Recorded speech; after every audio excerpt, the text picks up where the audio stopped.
ہم ہی نے انسان کو پیدا کیا ہے اور جو خیالات اس کے دل میں گزرتے ہیں ہم ان کو جانتے ہیں، اور ہم تو رگ جان سے بھی زیادہ اس کے قریب ہیں۔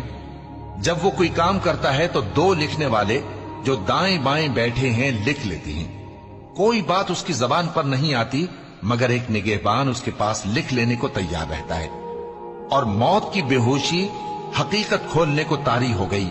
اے انسان، یہی وہ حالت ہے جس سے تو بھاگتا تھا، اور سور پھونکا جائے گا، یہی عذاب کی دھمکی کا دن ہے۔ اور ہر شخص ہمارے سامنے اس حال میں آئے گا کہ ایک فرشتہ اس کے ساتھ ہانکنے والا ہوگا اور ایک اس کے اعمال کی گواہی دینے والا۔ یہ وہ دن ہے کہ اس سے تو غافل ہو رہا تھا، اب ہم نے تجھ پر سے پردہ اٹھا دیا تو آج تیری نگاہ تیز ہے۔ اور اس کا ہم نشیں فرشتہ کہے گا کہ یہ اعمال نامہ میرے پاس تیار ہے۔ حکم ہوگا کہ ہر سرکش ناشکرے کو دوزخ میں ڈال دو۔